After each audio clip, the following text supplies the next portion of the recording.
आज हम बात करने वाले हैं भारत की सबसे पवित्र और ऐतिहासिक नदी गंगा के बारे में। गंगा केवल एक नदी नहीं है, बल्कि यह भारत की संस्कृति, सभ्यता, अर्थव्यवस्था और आस्था की जीवन रेखा है। लेकिन क्या आपने कभी सोचा है कि गंगा नदी इतनी विशाल, शक्तिशाली और लंबी कैसे बनी? क्या यह अकेले ही पहाड़ों से निकलकर समुद्र तक पहुंचती है, या इसमें और भी नदियों का योगदान होता है? आज के इस वीडियो में हम समझेंगे कि गंगा नदी के विस्तारीकरण में किन किन नदियों का योगदान है और कैसे ये सहायक नदियां गंगा को भारत की सबसे बड़ी नदी बनाती है। गंगा नदी की शुरुआत उत्तराखंड के गंगोत्री हिमनद से होती है, जहां इसे भागीरथी कहा जाता है। देवप्रयाग में भागीरथी और अलकनंदा नदी के मिलने के बाद इसे गंगा नाम मिलता है। लेकिन यहीं से गंगा का सफर शुरू होता है, समाप्त नहीं। जैसे जैसे गंगा मैदानों में प्रवेश करती है, वैसे वैसे कई बड़ी और छोटी नदियां इसमें मिलती जाती हैं, जिससे गंगा का जलस्तर, प्रवाह और क्षेत्रफल लगातार बढ़ता जाता है। सबसे पहले बात करते हैं यमुना नदी की, जो गंगा की सबसे महत्वपूर्ण सहायक नदी मानी जाती है।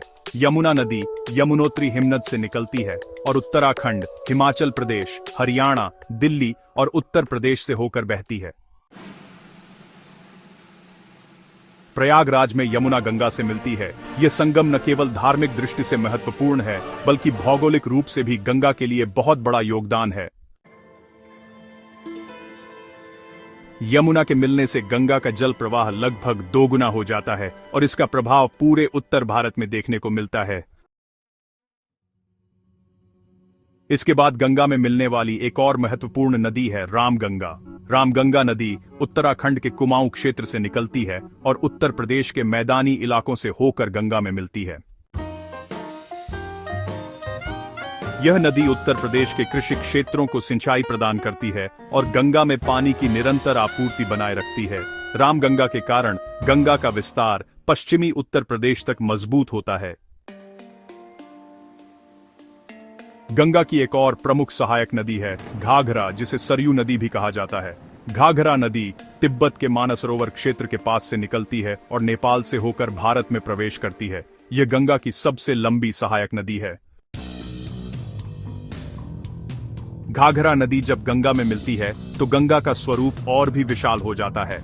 इसके पानी की मात्रा इतनी अधिक होती है कि कई बार गंगा की पहचान भी घाघरा के कारण बदल जाती है।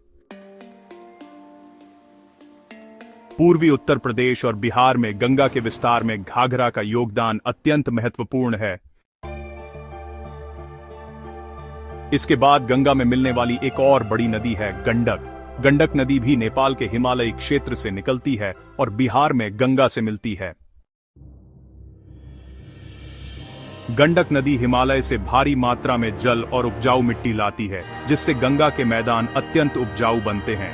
यही कारण है कि बिहार और पूर्वी उत्तर प्रदेश भारत के सबसे उपजाऊ कृषि क्षेत्रों में गिने जाते हैं। कोसी नदी को अक्सर बिहार का शोक कहा जाता है, लेकिन यही कोसी नदी गंगा के विस्तारीकरण में भी बहुत बड़ा योगदान देती है। कोसी नदी नेपाल के हिमालय से निकलकर भारी मात्रा में जल और तलछट लेकर आती है। जब कोसी गंगा में मिलती है तो गंगा का प्रवाह और चौड़ाई दोनों बढ़ जाते हैं। हालांकि कोसी बाढ़ का कारण भी बनती है, लेकिन इसके बिना गंगा का पूर्वी विस्तार संभव नहीं होता। सोन नदी भी गंगा की एक प्रमुख सहायक नदी है, जो मध्य प्रदेश के अमरकंटक पठार से निकलती है। सोन नदी झारखंड और बिहार से होकर बहती हुई गंगा में मिलती है। सोन नदी का पानी गंगा के दक्षिणी हिस्से को मजबूत बनाता है और गंगा के जल वितरण को संतुलित करता है। इसके अलावा महानंदा नदी, पुनपुन नदी, दामोदर नदी जैसी कई छोटी और मध्यम नदियां भी गंगा में मिलती हैं। ये सभी नदियां मिलकर गंगा को एक विशाल नदी तंत्र बनाती हैं। गंगा अकेली नहीं बहती, बल्कि सैकड़ों नदियों और नालों का संयुक्त रूप है। इन सभी नदियों का योगदान केवल पानी तक सीमित नहीं है। ये नदियां हिमालय और पठारी क्षेत्रों से उपजाऊ मिट्टी लाकर गंगा के मैदानों को दुनिया के सबसे उपजाऊ मैदानों में बदल देती हैं। कृषि, व्यापार, संस्कृति और जनसंख्या सब कुछ गंगा और उसकी सहायक नदियों पर निर्भर रहा है। अगर ये सहायक नदियां न होती तो गंगा केवल एक छोटी पर्वतीय नदी बनकर रह जाती। न तो यह इतनी विशाल होती, न ही इतनी पवित्र मानी जाती। गंगा का विस्तार, उसकी शक्ति और उसका महत्व, सब कुछ उसकी सहायक नदियों की देन है। आज के समय में गंगा और उसकी सहायक नदियां प्रदूषण, अतिक्रमण और जलवायु परिवर्तन जैसी समस्याओं से जूझ रही हैं। अगर हमने इन नदियों को नहीं बचाया तो गंगा का अस्तित्व भी खतरे में पड़ सकता है। गंगा को बचाने का मतलब केवल गंगा को बचाना नहीं है, बल्कि उसकी हर सहायक नदी को स्वच्छ और जीवित रखना है। गंगा नदी का विस्तारीकरण हमें यह सिखाता है कि प्रकृति में कोई भी चीज अकेले महान नहीं बनती। सहयोग, संतुलन और आपसी जुड़ाव से ही कोई प्रणाली मजबूत बनती है। गंगा भी इसी का सबसे बड़ा उदाहरण है।